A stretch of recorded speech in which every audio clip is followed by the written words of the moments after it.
Haleluya. Selamat pagi dan menjelang siang. Salam sejahtera bagi kita semua. Haleluya, saudara-saudaraku. Shalom. Kiranya kita tetap selalu kuat dan sehat di dalam Tuhan Yesus Kristus. Puji nama Tuhan, saudara-saudaraku. Hari ini kembali saya akan menyampaikan firman Tuhan untuk tema atau judul kuasa dan karya Roh Kudus untuk bagian yang ketiga. Kalau saya ingin flashback kembali 2 minggu yang lalu, karena minggu lalu ada hamba Tuhan tamu, dan 2 minggu lalu saya sampaikan bagian kedua, bagaimana kita boleh melihat kehidupan dari hidup jemaat yang mula-mula, yang mereka mengalami lawatan Tuhan, dan hidup mereka, hidup yang benar-benar saya katakan sungguh luar biasa. Hari ini saudara-saudara, kita akan melihat satu kisah yang luar biasa yang dibuat oleh dua hamba Tuhan, dua rasul yang dipenuhkan dengan Roh Kudus dan rasul-rasul yang sungguh hebat dan luar biasa, murid-murid Tuhan Yesus, yaitu Petrus dan Yohanes. Mari bersama saya kita melihat, dan saya akan baca bagi kita semua Kisah Para Rasul pasal yang ketiga. Artinya kita masih tetap terus menyambung ya saudaraku, untuk kuasa dan karya Roh Kudus. Dan saya rindu kita belajar firman Tuhan, saudara-saudaraku ya. Saya ingin mengingatkan bagi kita semua, firman Tuhan itu adalah nafas hidup kita. Saudara, tontonan apapun, tulisan apapun yang saudara baca, saudara lihat, saudara dengar, ya, itu berbeda dengan firman Tuhan. Ya, firman Tuhan itu adalah Kristus sendiri. Sehingga waktu kita membaca firman Tuhan, mendengar firman Tuhan, itu tentu di dalamnya ada satu ikatan yang kuat, yaitu antara kita dan Tuhan yang empunya firman. Oleh karena itu, saudara-saudaraku, penting bagi saya untuk membagikan firman Tuhan, belajar bagi jemaat Tuhan, bagi Bapak Ibu yang menonton video khotbah ini. Oke, dalam nama Tuhan Yesus Kristus kita akan melihat Kisah Para Rasul pasal 3. Saya ingat saya pernah juga sudah menyampaikan, tetapi saya percaya ada hal yang luar biasa, pencerahan, hal yang baru yang Tuhan berikan bagi kita semua. Kisah Para Rasul pasal 3. Saya akan baca mulai ayat pertama sampai dengan ayat 10. Petrus menyembuhkan orang lumpuh. Pada suatu hari menjelang waktu sembahyang, yaitu pukul 3 petang, naiklah Petrus dan Yohanes ke bait Allah. Di situ ada seorang laki-laki yang lumpuh sejak lahirnya, sehingga ia harus diusung. Tiap-tiap hari, orang itu diletakkan dekat pintu gerbang bait Allah yang bernama Gerbang Indah untuk meminta sedekah kepada orang yang masuk ke dalam bait Allah. Ketika orang itu melihat bahwa Petrus dan Yohanes hendak masuk ke bait Allah, ia meminta sedekah. Mereka menatap dia dan Petrus berkata, "Lihatlah kepada kami." Lalu orang itu menatap mereka dengan harapan akan mendapat sesuatu dari mereka. Tetapi Petrus berkata, "Emas dan perak tidak ada padaku, tetapi apa yang kupunyai, kuberikan kepadamu. Demi nama Yesus Kristus orang Nazaret itu, berjalanlah." Lalu ia di sini Petrus ya saudaraku, lalu ia memegang tangan kanan orang itu dan membantu dia berdiri. Seketika itu juga kuatlah kaki dan mata kaki orang itu. Ia melonjak berdiri, lalu berjalan kian kemari dan mengikuti mereka ke dalam bait Allah, berjalan dan melompat-lompat serta memuji Allah. Seluruh rakyat itu melihat dia berjalan sambil memuji Allah. Lalu mereka mengenal dia sebagai orang yang biasanya duduk meminta sedekah di gerbang indah bait Allah, sehingga mereka takjub dan tercengang tentang apa yang telah terjadi padanya.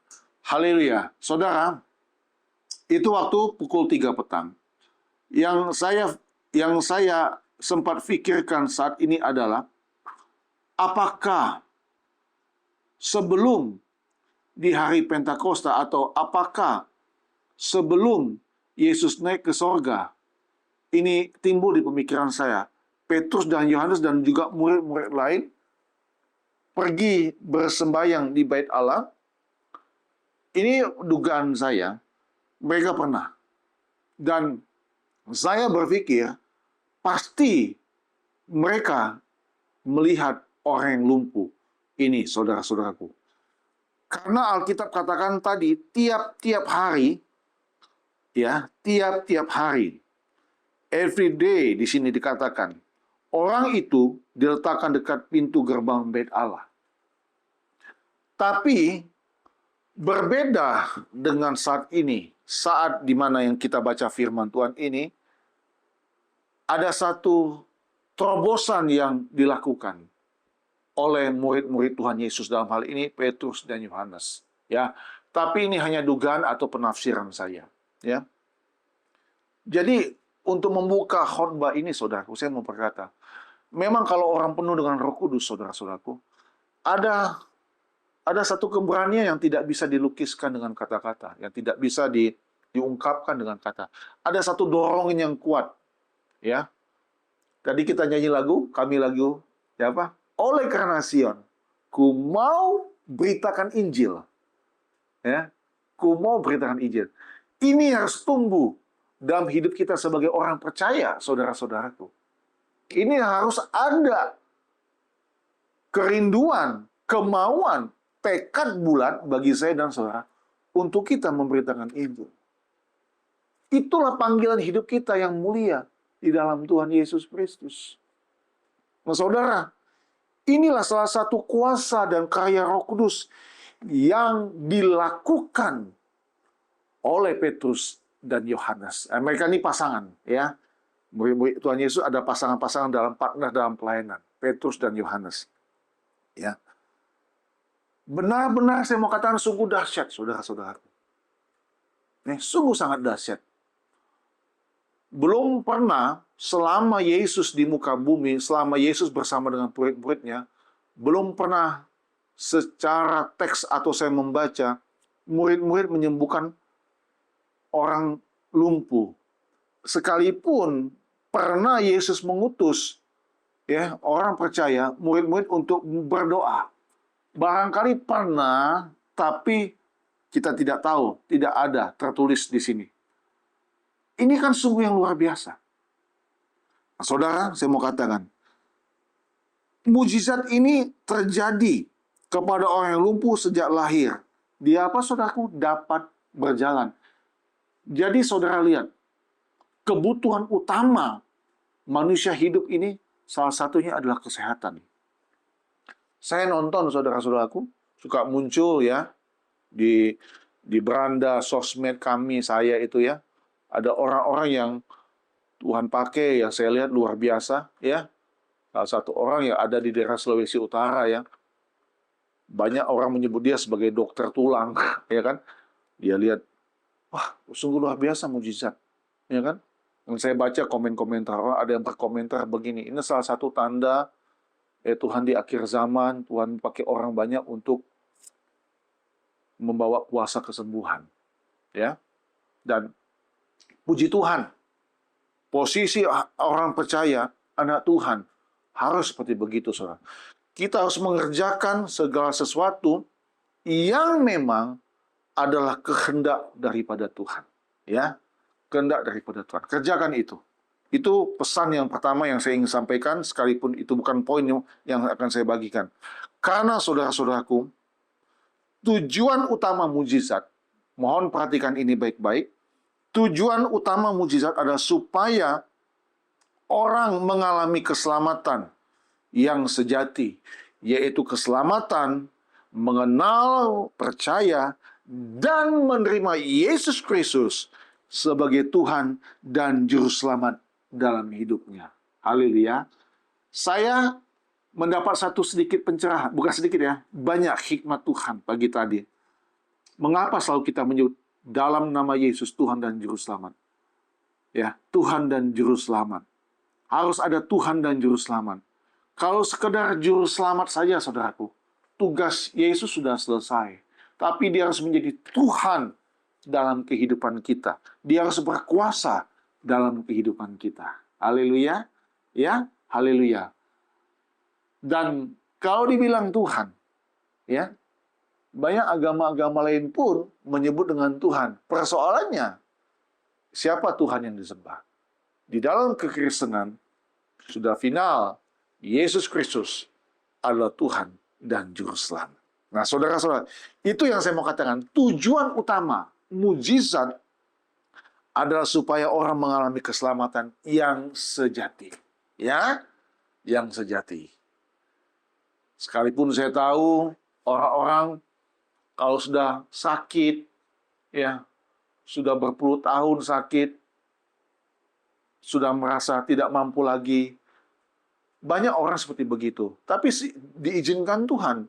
Karena memang banyak hal yang terjadi dalam hidup setiap orang percaya, khususnya mujizat yang utama adalah untuk membawa orang mengalami anugerah keselamatan di dalam Tuhan.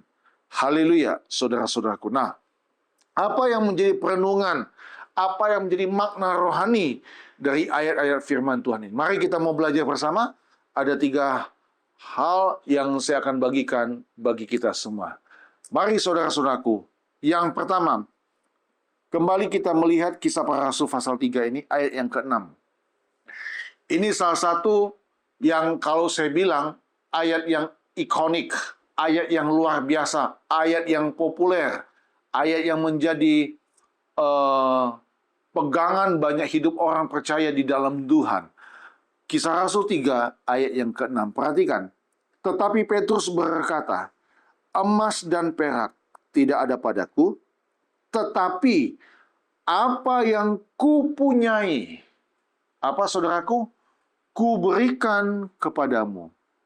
Demi nama Yesus Kristus, orang Nazaret itu, berjalanlah. Yang pertama, saudaraku, boleh dicatat, Yesus adalah harta yang paling utama.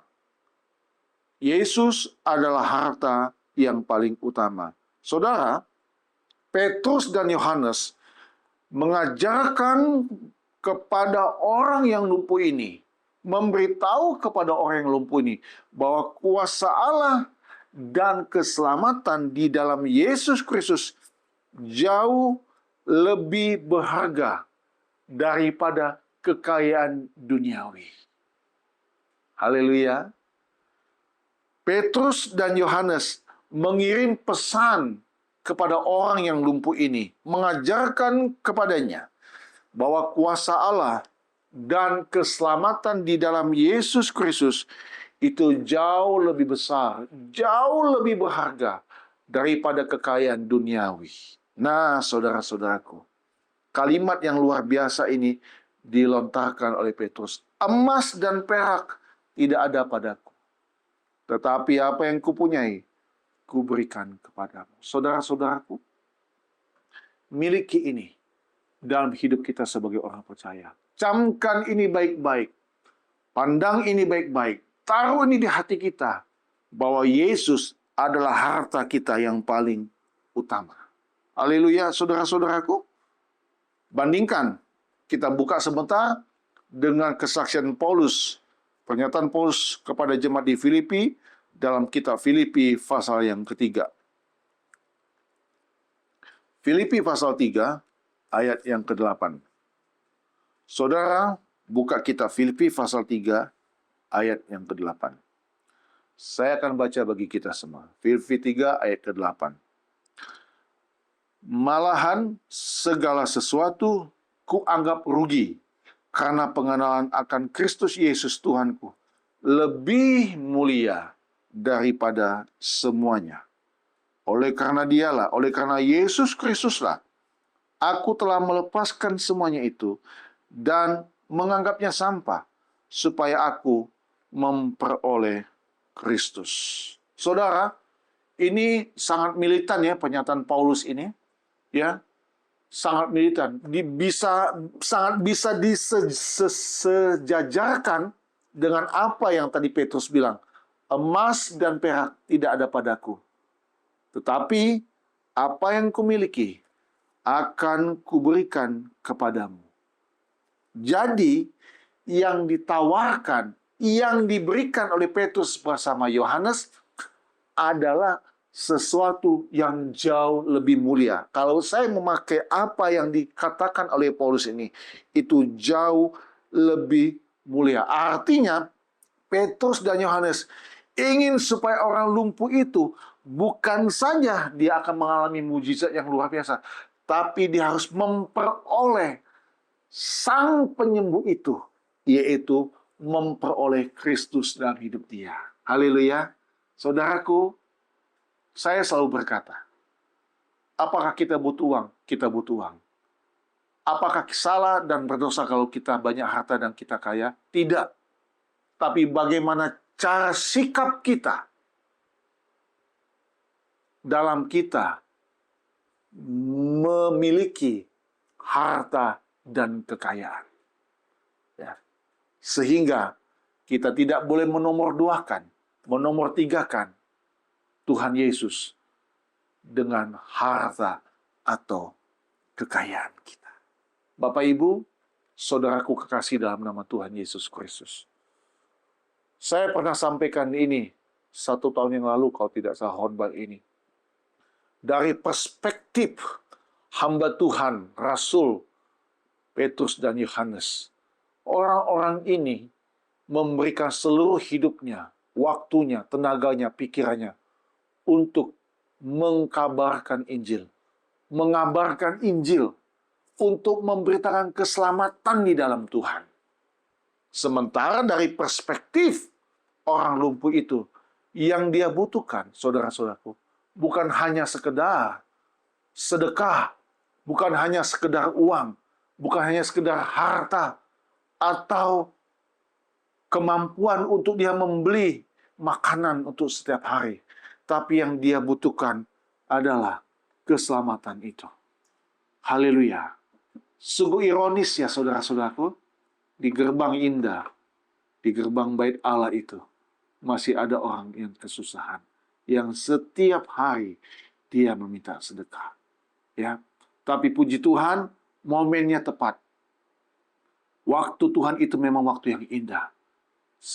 Maka itu tadi di awal saya katakan, saya berpikir, apakah sebelum ini terjadi, murid-murid melihat orang lumpuh ini? Saya punya dugaan kuat, mereka suka melihatnya.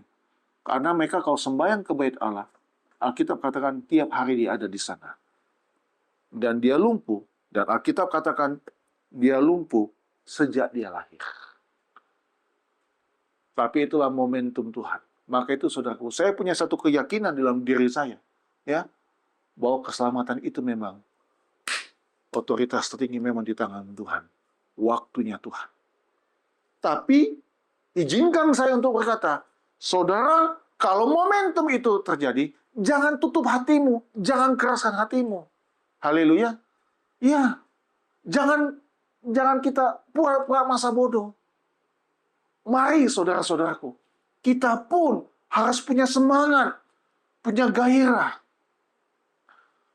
Hari ini mungkin ada di antara saudara, Bapak Ibu, yang dalam tanda kutip, tanda petik maksudnya, mengalami kerumpuhan rohani. Ayo,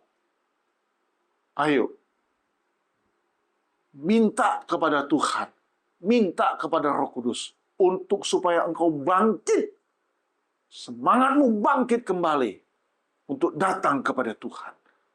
Jangan hanya menunggu di depan atau di luar. Engkau harus masuk ke dalam bait Allah. Engkau harus masuk dalam hadirat Tuhan. Haleluya. Keselamatan memang itu ada rahasianya Tuhan. Saya tahu. Itu adalah rahasianya Tuhan. Anugerah Tuhan. Sehingga Paulus katakan, aku rela lepaskan itu. Tinggalkan itu semua. Yang semua itu adalah sampah. Karena pengenalanku akan Kristus itu jauh lebih mulia. Nah sekarang saudara-saudaraku, kalau saudara menganggap di hatimu pengenalan akan Kristus itu jauh lebih mulia, maka itu hari inilah momen yang tepat bagi saudara untuk bangkit dari kelumpuhan rohani itu. Haleluya. Kuasa dan karya Roh Kudus tetap ada sampai hari ini.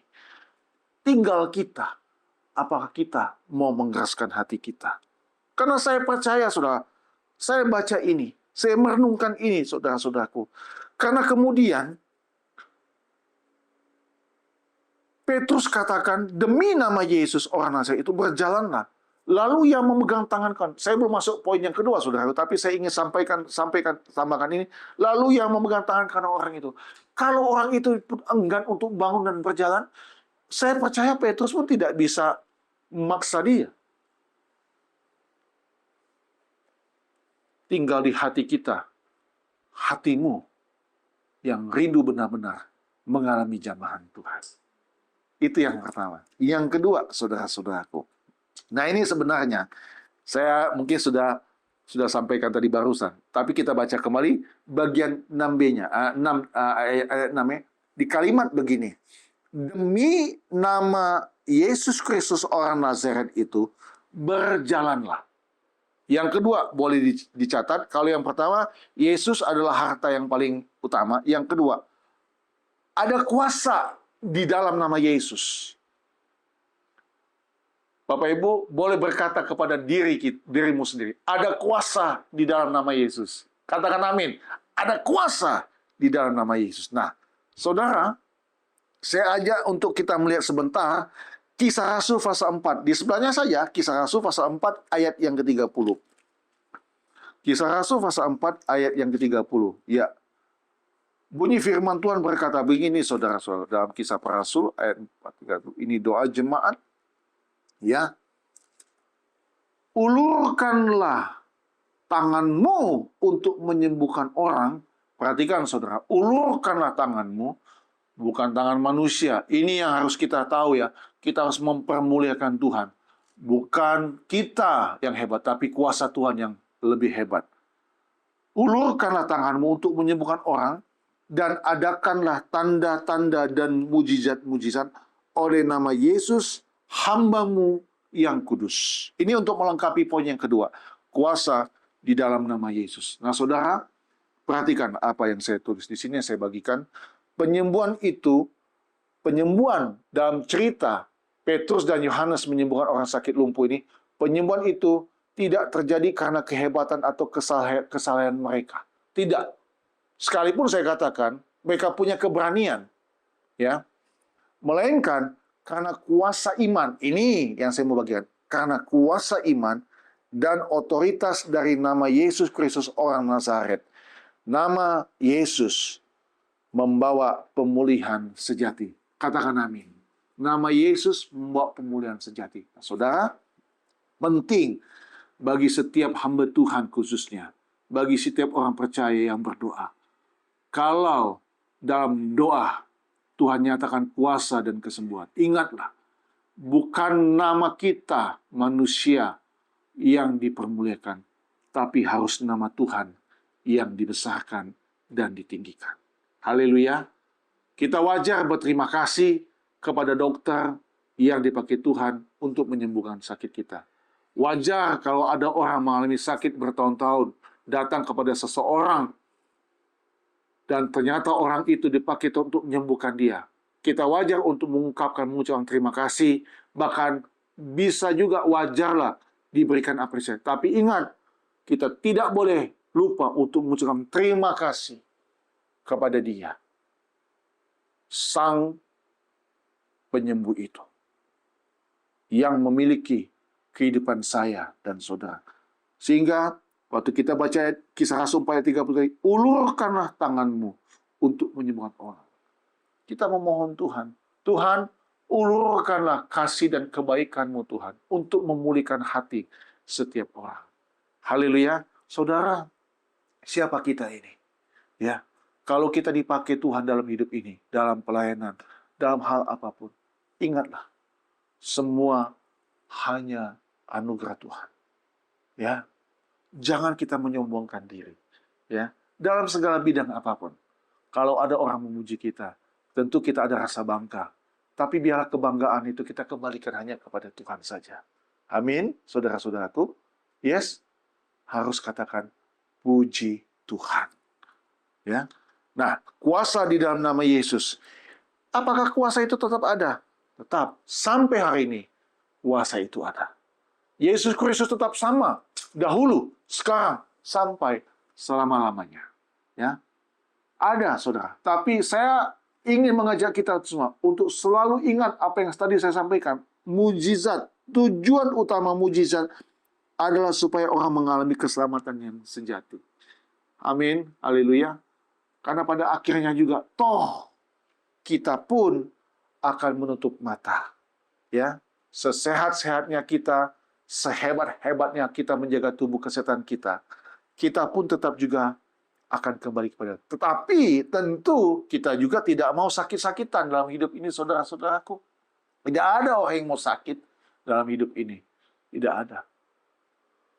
Dan kalau diizinkan Tuhan, kita ada sakit penyakit, saudara, kuasa di dalam nama Yesus lebih dari segala-galanya. Haleluya. Yang ketiga atau yang terakhir. Nah, ini yang luar biasa, saudara-saudara. Ini yang tidak boleh kita abaikan, yang harus menjadi bagian yang harus kita kerjakan. Ayat ke-8 dari Kisah Rasul pasal 3.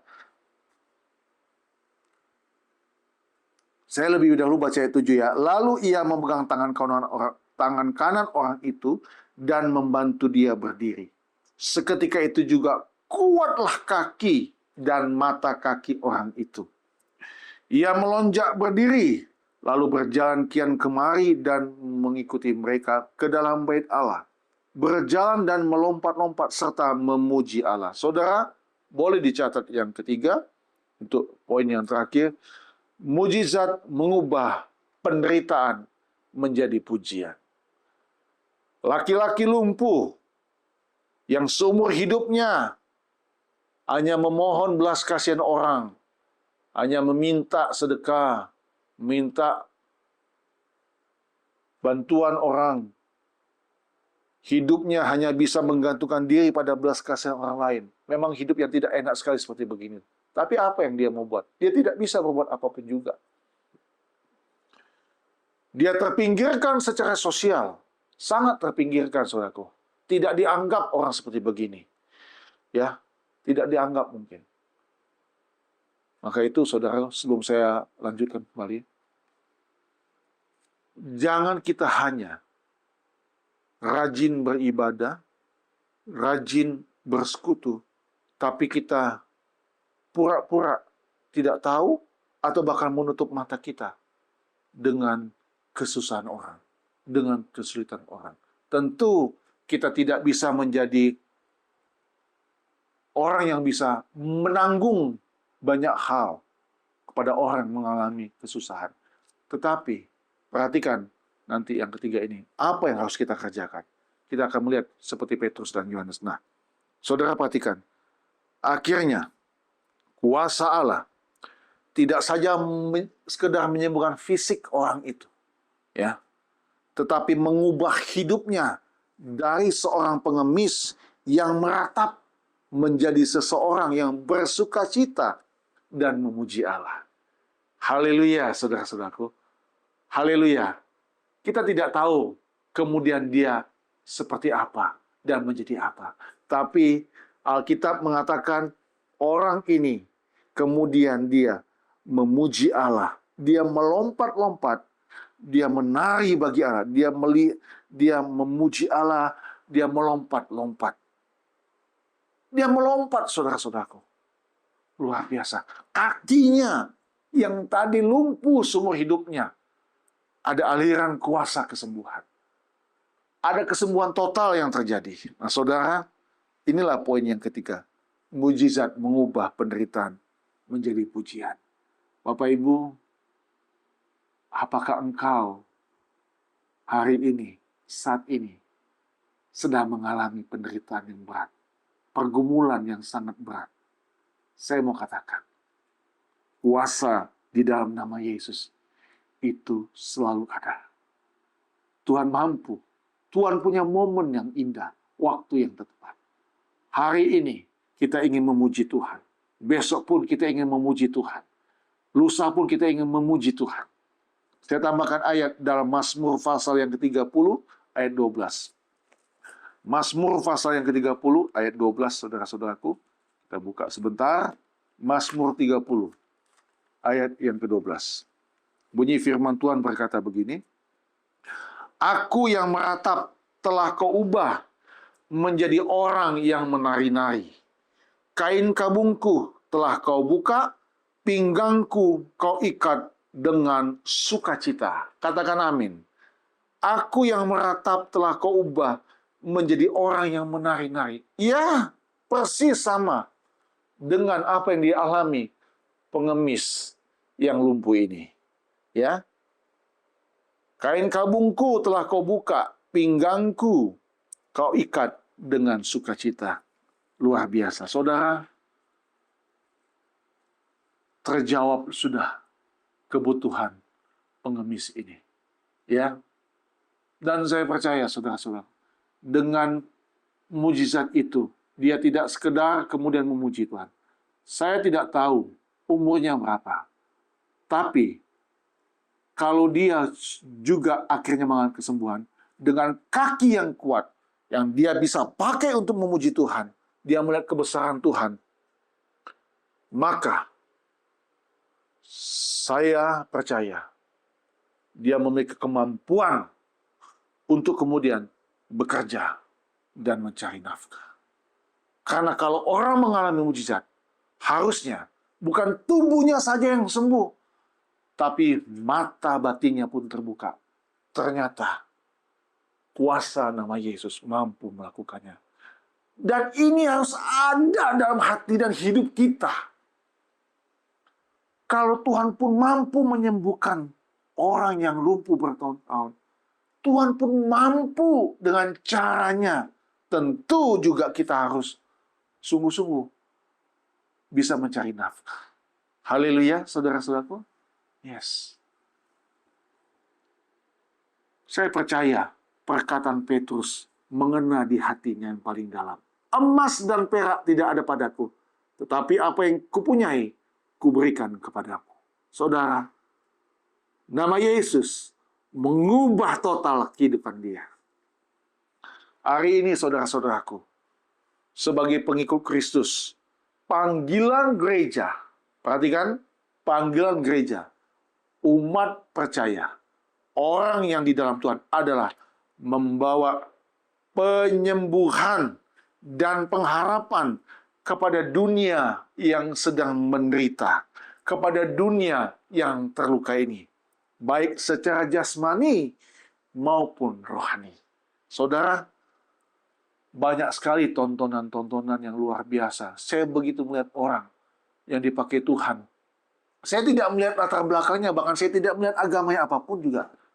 Dia menolong orang lain. Nah, untuk konteks ayat firman Tuhan pada hari ini, Petrus dan Yohanes tidak mengabaikan orang yang membutuhkan, melainkan memperhatikannya dan bertindak sebagai perpanjangan tangan Tuhan. Ini kalimat penutup saya, saudaraku. Ya, Petrus dan Yohanes tidak mengabaikan orang yang membutuhkan, melainkan memperhatikan dan bertindak sebagai perpanjangan tangan Tuhan. Ayat yang terakhir, ayat ini baru saya tambahkan tadi malam, saudara. Setelah saya kembali membaca firman Tuhan ini. Inilah keuntungannya, ya, kalau kita suka membaca Alkitab. 1 Yohanes pasal 4. 1 Yohanes pasal 4. Buka bersama saya dan saudara akan lihat, perhatikan 1 Yohanes 4 ayat 20. Bunyi firman Tuhan berkata begini, saudara-saudaraku. Jikalau seorang berkata, aku mengasihi Allah, dan ia membenci saudaranya, maka ia adalah pendusta. Karena barang siapa tidak mengasihi saudaranya yang dilihatnya, tidak mungkin mengasihi Allah yang tidak dilihatnya. Saudara, tujuan utama Petrus dan Yohanes untuk apa, saudaraku? Untuk sembahyang. Karena sudah masuk jam sembahyang untuk untuk bagi orang Yahudi pada waktu itu. Tetapi mata mereka, mata jasmani mereka, tidak tertutup untuk penderitaan orang lumpuh yang ada di depan gerbang indah, yang tiap hari mengulurkan tangannya, meminta sedekah. Inilah yang mereka lakukan. Jikalau seorang berkata, aku mengasihi Allah, dan ia membenci saudaranya, maka ia adalah pendusta. Karena barang siapa tidak mengasihi saudaranya yang dilihatnya, tidak mungkin mengasihi Allah yang tidak dilihatnya. Haleluya, saudaraku. Haleluya. Jangan saudara hanya sibuk dengan kegiatan-kegiatan rohani, tapi saudara mengabaikan hal-hal yang bersifat sosial. Harus ada keseimbangan hidup dalam hidup ini, saudara-saudara. Itulah sebabnya kalimat saya yang terakhir, kuasa dan karya Roh Kudus mendorong kita untuk menjadi perpanjangan tangan Tuhan. Selamat berkarya, selamat menjadi pelaku firman Tuhan, selamat menjadi tangan-tangan Tuhan. Ya, kalau saya katakan istilah bahasanya invisible hands, tangan yang tidak terlihat. Nah, Alkitab katakan kalau engkau ingin menolong orang lain, berikanlah dengan tangan kananmu, tanpa tangan kirimu tahu. Itulah firman Tuhan. Inilah yang dilakukan, yang dikerjakan oleh Petrus dan Yohanes. Dan saya percaya, kalau hidup kita menjadi perpanjangan tangan Tuhan, itulah yang menyenangkan hati Tuhan. Tuhan Yesus memberkati kita semua. Minggu depan kita akan masuk lagi untuk bagian yang keempat dari kuasa dan karya Kudus. Mari kita bangkit. Tuhan berkati kita semua. Haleluya.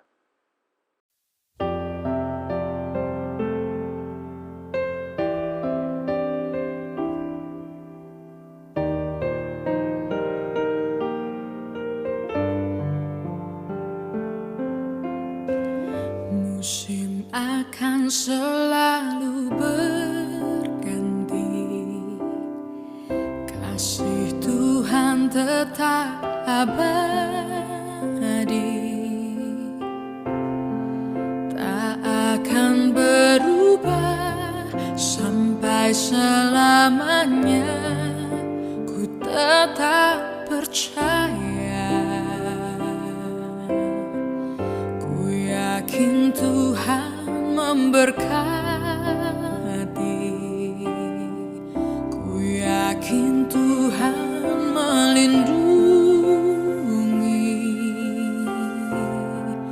Burung di udara Tuhan pelihara karena kasih-Nya. Tuhan